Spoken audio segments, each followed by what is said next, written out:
The Homeland Security Bill is ratified. After 8 years, British borders will remain closed. The deportation of illegal immigrants will continue. Good morning. Hello and welcome to Off the Shelf Reviews. I think we're just men, Gary. We're just ordinary men. And I'm Gary. And today we're going to review and discuss Children of Men, which released in 2006 from writers Alfonso Cuarón, Timothy J. Sexton and David Arata, and directed by Alfonso Cuarón. Ian, why don't you give us the synopsis? Well, the story follows Clive Owen's character, Theo. He is living in the future of 2027, where the world has pretty much gone to shit. But he's been captured by the Fishes, led by his ex-wife Julian, played by Julianne Moore, and she has tasked him with helping her get a small girl, Key, out of the UK and to a boat. Key is the only woman in the world who is pregnant, and so Theo realizes it's his job to get her to safety. Thought it fits the machine. It's wacko. Why not make machines to talk 8 titties, eh? Is that what you want to talk about? Cows and titties? So this is based on a novel by P.D. James, and this went through like 6 different script writers. It went through many changes, and it was only when Alfonso came on and then looked at the script himself and made his changes that he was able to convince Clive Owen to come on board.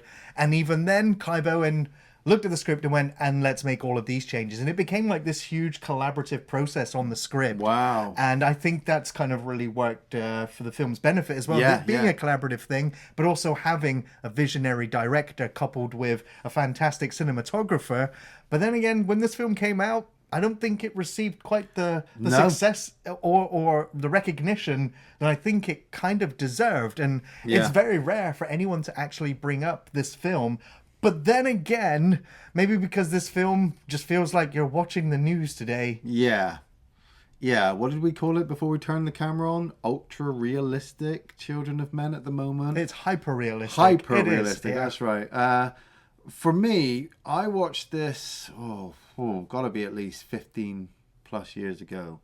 And probably only like couple of years after it actually came out in the cinema and it gone to DVD. The film came out like not long after we had terrorist explosions in London and in the underground and stuff like that. Yeah, so we'd already had... It was already a film that was a bit too on the nose after loads of terrorist attacks and so on. And so maybe people or the audiences just weren't wanting to see it. Well, that as well, it just come out like a couple of years after V for Vendetta, which had the whole, totalitarian UK kind of governmental system controlling the public. And then Children of Men comes along with the same idea, and either audiences didn't get it or they didn't want to acknowledge it, because like I said, I watched it on DVD at home and I was just like, wow, that was really good. That's really quite close to home. I think I'm okay. I've only ever seen this film twice, and this was the second time. Right? Yeah, same for me actually. So that's how much of an impact this movie had on me. That the first time I watched it, I was like, "I'm good, Children of Men. Thank you very much." And like you said, at this point, 2025, we're only 2 years away. I know people who have gone, man, I watched Children of Men. I really like that. And I'm like, wow. And it's happened more and more, at least over the last 10 years. Nice. So that means more and more people are discovering or rediscovering this film. Yeah. And it's absolutely one of those films that you should check out, especially in the height of our current climate. Hi, man. Bring the review down. I'm sorry. I can't help it. But it is. One of the positives of this movie, I think, just stands out is the director's camera work. Oh, absolutely. And right from the start, we're told that this young boy, Diego, I think it is, who is the youngest child in the world at the age of 18, who has just been killed outside of a pub.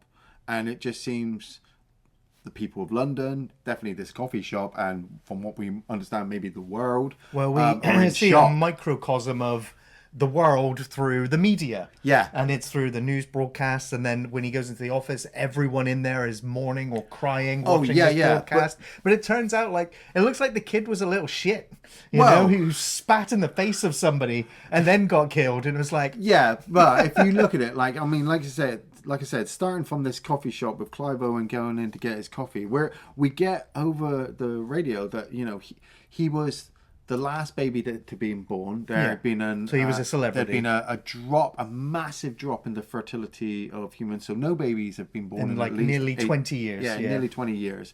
A lot of children have died from this horrible flu that had happened in 2008, their time, which, you know, like what we'd seen with COVID-19 and things like that, that was a bit on the nose for me to hear this time. And so even though this boy, yes, is, you know, supposedly a horrible celebrity, he has been a celebrity. He's like the reverse Truman, if you see it that way, because the cameras have been baby. Yeah, and he's exactly. 18. Exactly, and he's trying to live a life, but everybody wants to touch him because he's a child. They don't know when they'll ever see a child again, kind of thing. Yeah. But if you look at like Clive Owen when he walks in to get his coffee, he ignores all of this. He just wants to get his coffee. He just wants to go. Everybody else has stopped watching the TV. All of the people working in the shop. We just need something to sink his whiskey into. Yeah, because we see him pouring it as soon as he gets outside before the bomb goes off. Yeah, and that camera work though of him in there, yeah, and it just follows him out and just parks outside, and you see. Yeah, the camera looks down the right, then it looks down the left, it follows Clive down to the side, then it comes around, explosion.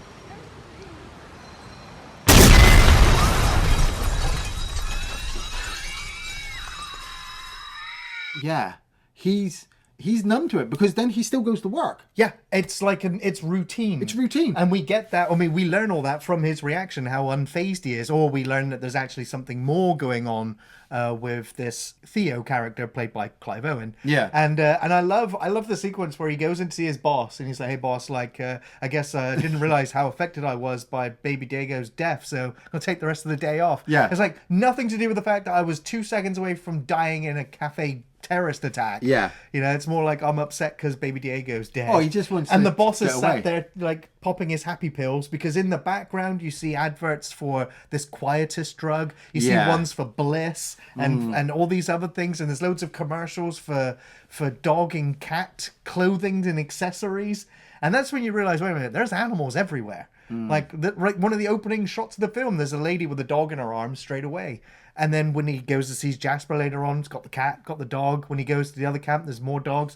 And you see people cradling dogs everywhere. And then you realize, oh, that's why. And it's a nice little detail. And it's because all of the adults have lost their kids. And so all the animals are now their babies. Yeah. And they're being treated. And You just see those roads, you know, as they're driving, just cows. Yes. Piles of cows that have been flamethrowered for what? Foot and mouth or... That, the film never exactly explains why Yeah, the it infertility's happened, but that shot, I'm pretty sure that's the filmmaker going, this is why. Yeah. All of the industrialization, all of the pollution, it's all these dead animals. We're killing all these cows because they're poisoned from the water, which has come from there.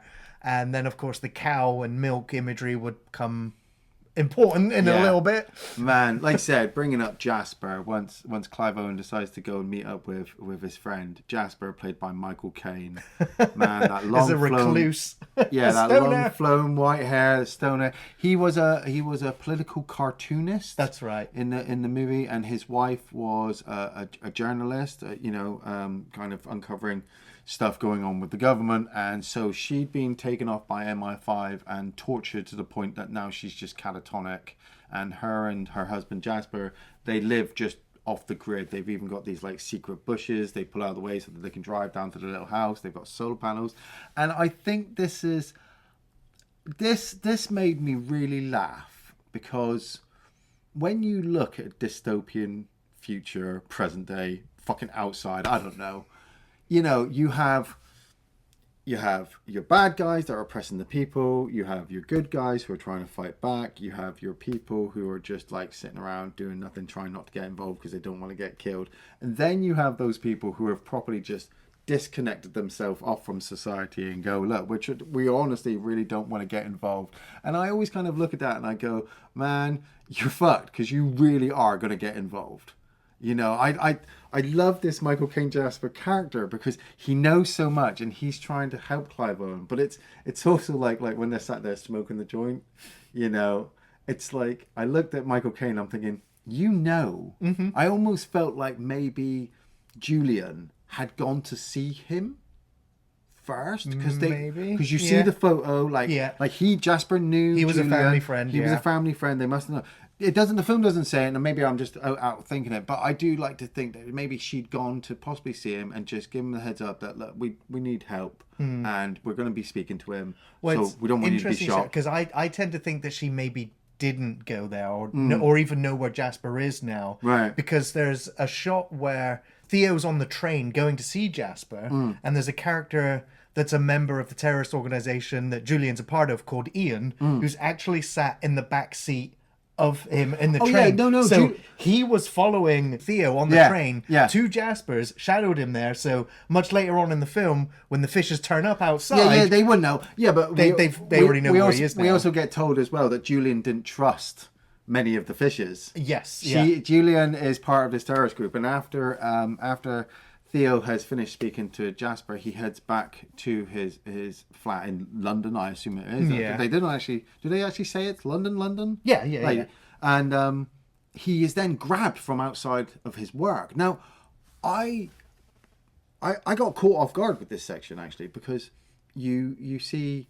Or you actually hear Charlie Hunnam playing Patrick, this guy with huge dreadlocks. You actually don't ever get a close-up, really, of his face. Not really, yeah. But if you've seen Sons of Anarchy, if you've watched The Gentleman, you know that voice. Exactly, yeah. Because, I mean, there's loads of great actors in character roles here, just in the background as well. And but they capture Theo at this point and bundle him into a van. Yeah. Now, the UK is going through this whole massive kind of deportation of illegal immigrants throughout the entire country. And I was very surprised how the film portrays this, of how many illegal immigrants were in the country at this time, because you see them all stuffed in cages and you see them being lined up to be shot and executed. Like, the government is not even trying to just hide it. And it's even sadder that Clive Owen's character Theo is numb to it all as he's just walking down the street. Yeah.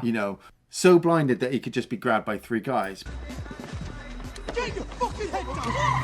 Get your fucking head down! Okay. Get it! Step! Well, this leads into a production design nightmare scene. Right. Where Theo gets the bag taken off his head and he's in this room, this glass room with newspapers everywhere. Everywhere, yeah. And they couldn't have just got random newspapers. They needed all the newspapers that be up there to actually be part of this world that we're in. So all of the headlines that are on those newspapers are all building up the world that it has fallen apart. Britain is the only city or the only nation still functioning. America's fallen, the rest of Europe's fallen, everything. Nukes have gone off, there's fallout, there's radiation. Everywhere is anarchy, except society is holding on in little old Britain. And, so all of the newspapers there were there to sort of continue telling that story, but they had to go in and make sure that all those details were on there. But it's a great sequence, and then it's also where we get introduced to Julian, who explains to Clive Owen what she has planned, and to get him on board. Man, I love this sequence where he came out and he's talking. I love Julianne Moore. I love her. I love her. I'm not even going to go deeper. I love Julianne Moore. And I love when she's just acting really, really seriously. And so this sequence where she's talking to Theo and she's explaining to him what she kind of needs and, why she came to him. She then explains to him about this frequency of this ringing in his ears from the bomb, because it was the fishes that planted the bomb and they didn't mean to, I suppose. No, they said they didn't plant that bomb, that they used to, but now the government plant the bombs to terrify everyone and go, terrorism is bad. It's the fishes, And it's just the shot, because they come out of that tiny little glass room into this really white big hangar, and the camera lingers on her as Clive Owen gets taken away, and she explains this frequency line, and I was just looking at it wow, that's a really great shot. With everything that's been going on in the movie, she's just there, singled out on her own. Before, and like I said, this is my second time, so I know everything else that's bad up and coming, but man, the cinematography in this film is sublime. It is fantastic.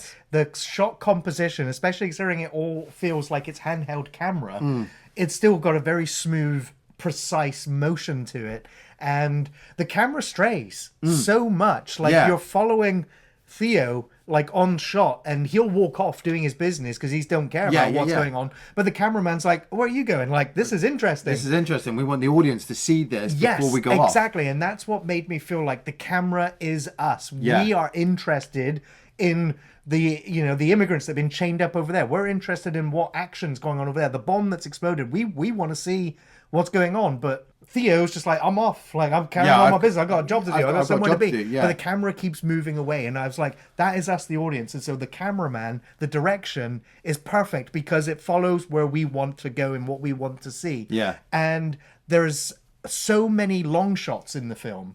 Now, because we're in an age now where it's not like a masterful Scorsese 7-minute continuous shot. Yeah. You can pull that off now with digital editing trickery. So you can stitch scenes together and make it, it's one seamless shot. But it's a lie. Yeah. This film does that a lot. But the craftsmanship in delivering that lie is perfection because you don't notice it. Yeah. And that is what I also say when the film is like hyper real. Is because the film is playing out almost in real time. Yeah. Like there's no edits, because when you see an edit in film, time jumps or skips or, you go from day to night in a single edit. Yeah. But if the camera's just moving and moving and moving and there's no edits, you feel like you're there in real time. And so it has that hyper reality to it. Yeah. Which, being in this dark dystopian post-apocalyptic kind of world, it just adds to that realism and brings that immersion to it so much. Yeah, I mean, we both said we were very surprised when we were obviously researching the director of this and realised he'd done Harry Potter and the Prisoner of Azkaban. My favourite Potter movie. Which is Gary's favourite. And obviously I really love it as well. Big Harry Potter fan, but that was when it started to go like dark. Yes. And the fact that the guy also did Gravity, which, like if you don't like Gravity, come on. It's one of the few films that literally left me breathless for nearly a minute.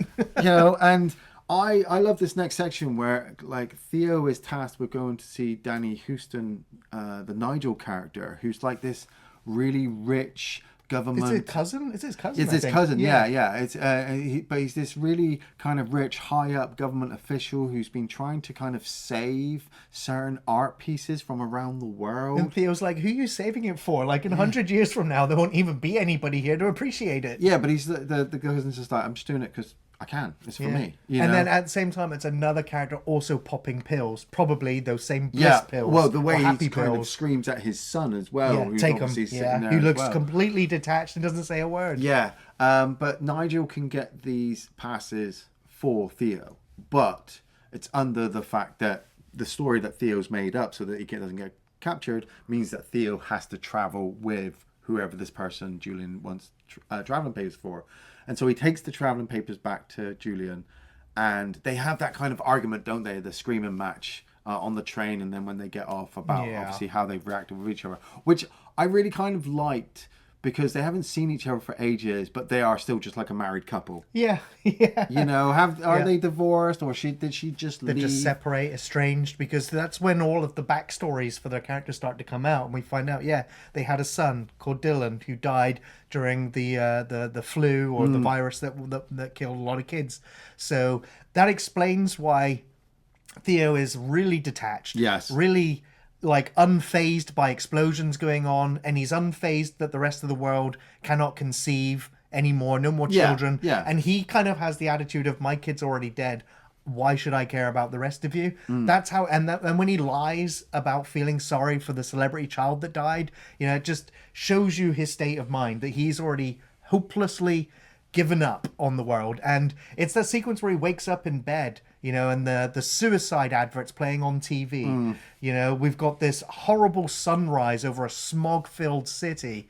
We've got his dead plant on the side. It tells you everything about this character. The fact that he's constantly drinking and constantly smoking. Yeah. And he's gambling. He's a massive anti-hero. He's a complete hedonist at this point, And so, like, why would he want to do anything for anyone at this point? But it's his ex. He has that familiarity there. He still loves her. And he still loves her. He still loves her. It's the sequence when they're passing the ping pong ball in the back of the car. And they actually are laughing out loud. And you're like, oh, this is really sweet moment. I hope it lasts. No, wait. Okay. Do it again.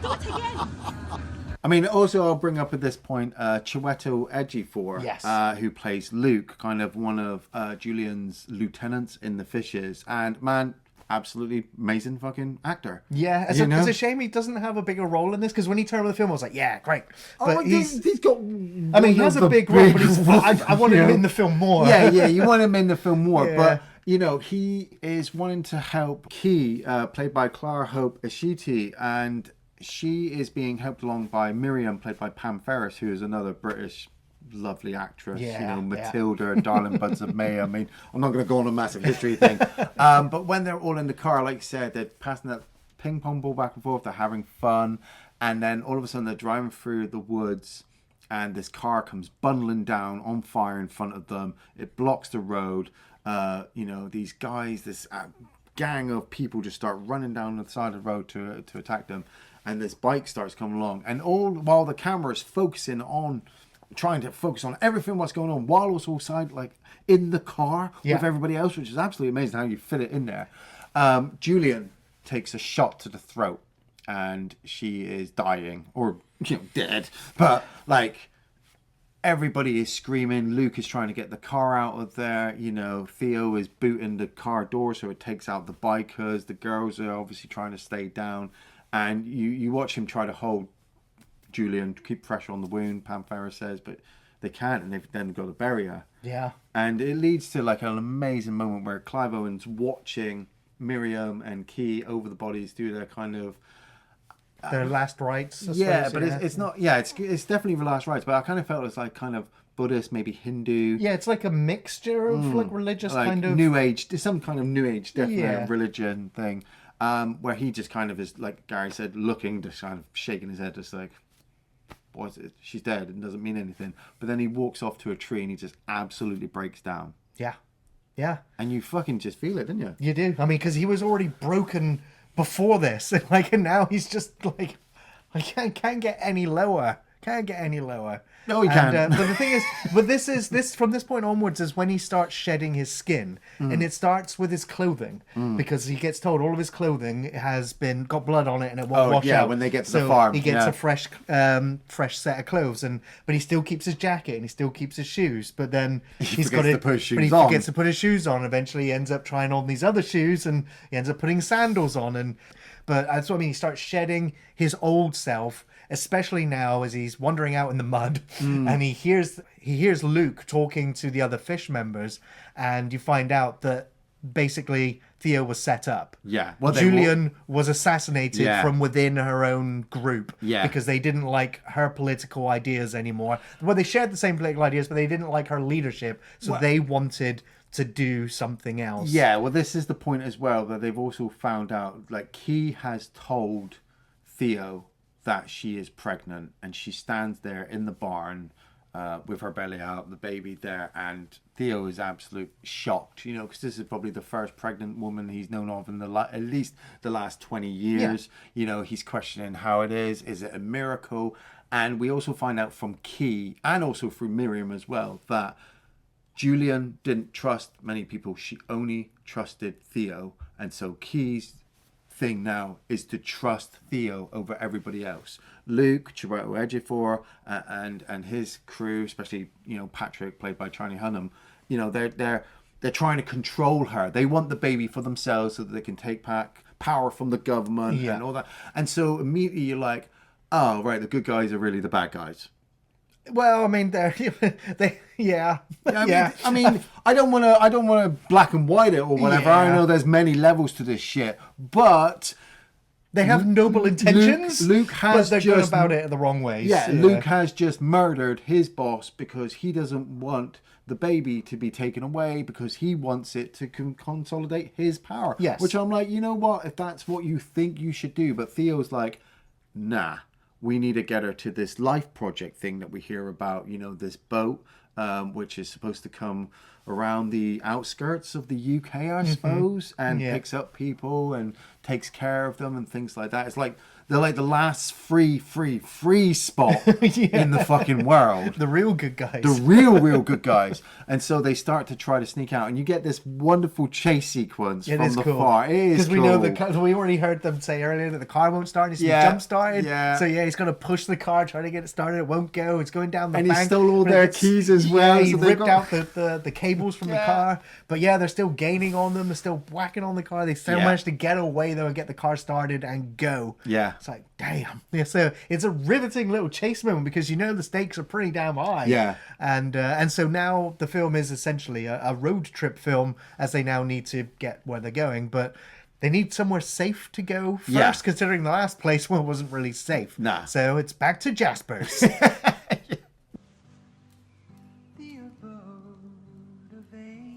Oh, fuck. Oh, fuck you. Yeah, oh man, this sequence as well. It's like, it's the light in the storm, but at the same time, it's also the calm moment where shit's just going to kick off after, where, Jasper gets to see the pregnant woman, and obviously he's just surprised, and so he makes them all food. He kind of bonds with Miriam because of his kind of understandings of new age thinking and her thinking. Actually, there was a point I kind of almost felt bad for his wife, because obviously his wife is sat there catatonic, and him and Pam are just passing back this joint, and I'm like, no, just you're overthinking it, Iain, you're overthinking it. But he needs new shoes. Fucking Clive Owen takes this fucking pair of flip-flops and slaps sandals, the flip-flops and sandals and slaps them on, and I thought it was just great because from this point all the way up for the next 15 minutes he's wearing these flip-flops, these sandals, and I thought that was such a great detail. I mean, the film has a lot of biblical references in it. I mean, from her, like in the barn, the whole Mary Joseph thing, the whole thing about a virgin birth, which she jokes about. That was but great. it has that whole element to it. And so then, him in the sandals, but it is great. And it's the moment in the film to relax. But when that alarm goes off, shit's about to hit the fan. Yeah, the rest of the fishes, including Luke and Patrick, have kind of found the entrance to Jasper's place, and they've gone in, and Jasper gets them all together because he's set up Peter Mullen, who's another great fucking British actor, Sid's character, who works at Bexhill, which is the place where all the immigrants are taken and they live or shot to be deported or executed. It's like a small town when they get there. It's like a fucking actual, I suppose, a concentration camp turned fucking living quarters. I don't know. It's dark as fuck. But Jasper sells his weed to Sid and has convinced Sid to help get Theo and Key and Miriam into Bexhill to get a boat so that they can get to this freedom boat. And Jasper stays behind with his wife and his dog and says, Theo, you need to go. And Theo is shocked, and he's just like, because Theo knows he's going to get killed.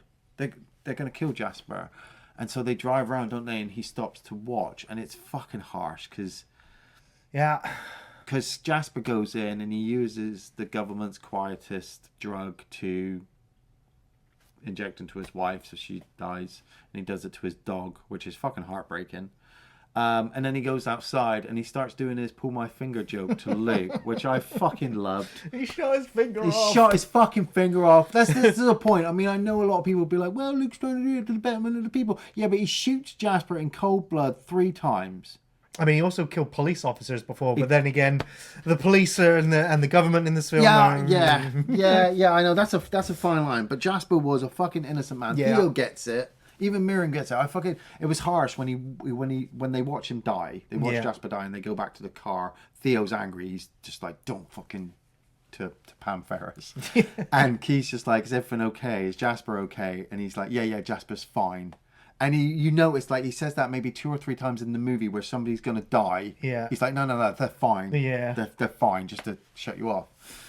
So they go and they hold out at this other place. And Sid, the guard, turns up.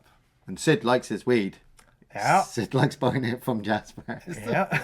He calls himself Sid, like, all the way through. Yeah, and Sid, I mean, he seems like a scoundrel already. I mean, yes. but you're like, okay, he's doing a good thing. Yeah. And he does try to set them up and prepare them, and he tries to get them. I mean, he kind of mocks the immigrants, and it's just like, wear their faces. Yeah. I'm not letting you off the bus until I'm convinced you're wearing their face. He's like, good. Yeah. Right out. And then he just treats them like he's treating the others. And we go in through the system with them. You know, the cameraman goes through and we watch them going through these cages. And they drag Pam Ferris off. They do. They literally drag her off. They black bag her, and you can already. And then as the camera's panning, you can see the stages.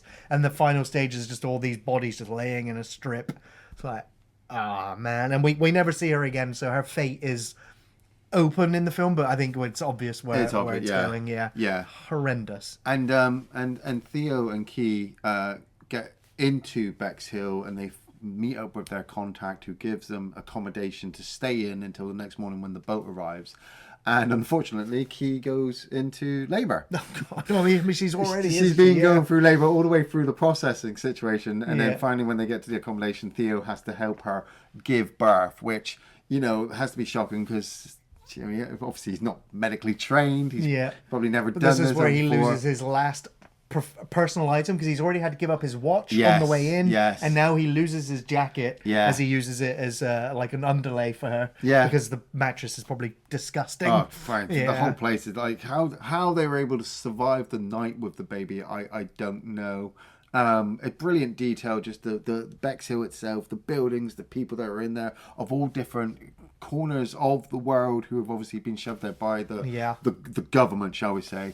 But the very next morning, fucking everything's kicked off. The fishers have turned up, they've blown a hole in the fence. The army's planning on bombing the entire place to rubble anyway. Like, you've got like a Middle Eastern group that have taken up arms and are moving through the streets, but then you've also got a French group moving through the streets, and I'm assuming there's other all different cultures grouping all up, just trying to fight for freedom wherever they want, because that's what the human race does. It's all they've got left here now, because hope is gone. Miracles can happen. Hope has not gone, because hope is bundled up in that jacket, and Clive Owen knows this, but Luke has turned up with his fishes and has captured Key. And this whole ending sequence... Oh, sorry. Before I get to that bit, I want to bring up Sid again. Peter Mullen, who obviously realises he needs to help them. And then he sees the baby and he's like, oh my God. And he wants to help them. But then at the same time, he wants to get the reward for taking them in. So they have to take him out. Yeah. Just smack him with like a car battery or something. He fucking takes him out that door, doesn't he? And the camera work just running through these streets. Yeah. I mean, this is it. Like, this is it. This sequence is like almost 7 minutes long. Of course, it is like edited. It's been spliced together. But it's a seamless a battlefield here where we've got tanks coming in, buildings exploding, gunshots, blood flying everywhere. People are screaming. People are dead on the floor. Now, apparently, setting up some of these shots took up to like 15 hours. Took all day to set up like one sequence of filming it. Fucking hell, yeah. And I mean, several takes in the film apparently took days to set up and then shoot it to get it right. But apparently there's a little bit of trivia for you. That during the sequence where there's a bunch of blood gets splashed up on the screen just before Theo gets to the side of the building. And during the sequence, the director went, "Oh, cut!" But because the tank fired its shot and the building exploded, nobody heard it, so they just carried on the whole sequence. And afterwards, the director was like, "Oh, we can't cut. Like, we've wasted all this extra money now. We need to roll it back and refilm it. There's blood all over the thing." And the cinematographer came over and went, "Yeah, there's blood all over it. Have a look.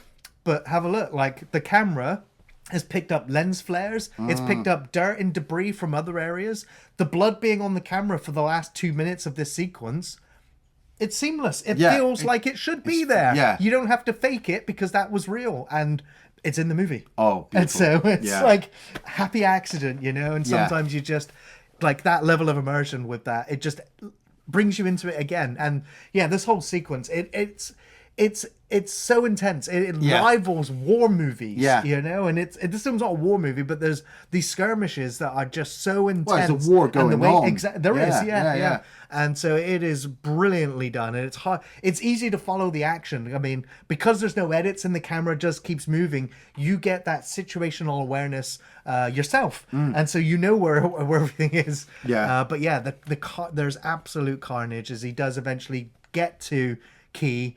And we see that Luke is literally, I don't know if he's been shot, but he's banged up firing the anti-tank rockets down. Yeah, that's it. Firing Well, like occasional shots. his fishes have been individually taken out while they've been attacking the governments as well. I mean, I like the fact that, like I said, we don't really get a close up of Patrick, Charlie's I think face. he dies in the background. Yeah, exactly. He dies in the background. I love that like we can hear him running down the corridor, but then we see him get taken out. And the same with Luke. You have this final confrontation between Theo and Luke talking as Theo's trying to get Key out, but he, Luke gets blown up behind us. Like we're like, oh yeah, that motherfucker's dead. Like he's dead. But it's like.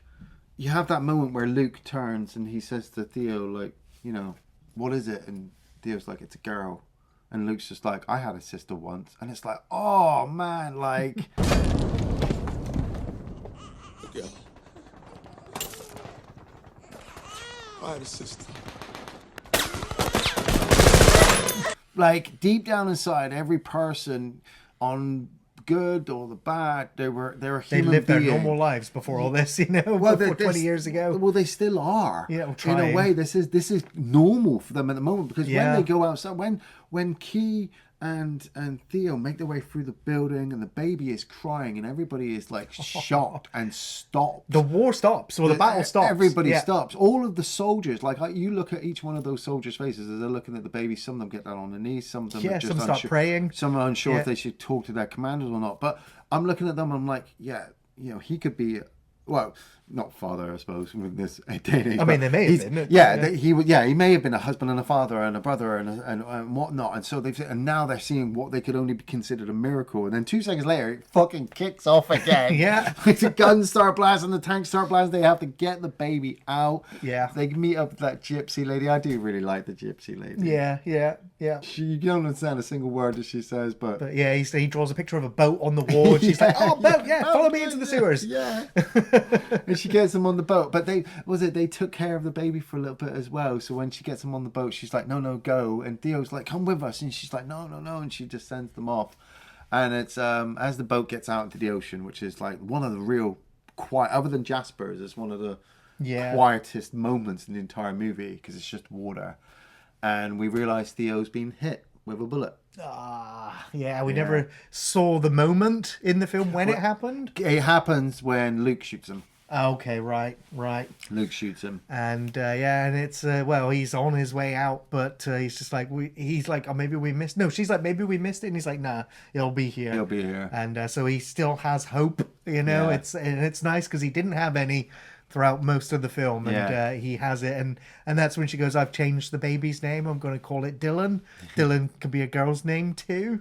And he's just like, he passes. What was it? As the boat called Tomorrow comes in, you're like, oh. What was it called again? She was going to call it Bazooka, right? And like strong girl's name. Yeah, Milfrey or something. He was Wolf. Well, it was something weird. It was definitely Bazooka for the second one, but the way it's just like Dylan up there, like that hit. Yeah, that hit. Now apparently the director always said like he didn't want like the film to have an ending, but so much as that the film really begins when the boat turns up. Yes. So I mean, during the credits you can hear lots of children. And I was like, it reminded me of the ending of The Road. It's so bleak and horrible, but the credits, there's children, happy children. It's like, everything's gonna be all right. It's gonna be all right. Yeah, we'll leave the world to the next generation. They'll clean up. They better. They can't fuck it up any more than we did.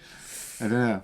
Iain, what were your favourite scenes? Man, I had a few, but most of them were probably the Michael Caine sequences. Like, I absolutely love Michael Caine. Like, he is a fucking class actor. Like, and I love the Jasper sequences where he's kind of enlightening Theo just a little bit more on information. I love the bit where he turns to Theo and he's like, cough. And Theo's like, what? And he's like, cough. And he starts coughing. He goes, you taste it? It's strawberry cough. It's strawberry cough. It's an actual brand of marijuana. Yeah. I also think it's hilarious. I mean, Jasper brings it up and he's like, the government today, handing out happy pills, bliss pills, and suicide pills. But cannabis is still illegal. But ganja's still illegal. Yeah. It's fuck them.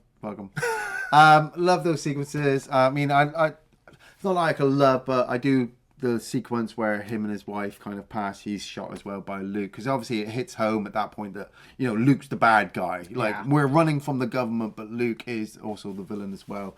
I love that shot with Julianne Moore in that kind of hangar place where she talks about the frequency. I love the fucking where she gets shot in the car. I think that camera work is amazing. I love the camera work with Clive Owen in the final sequence where they'd be chasing them through the city trying to get the baby back.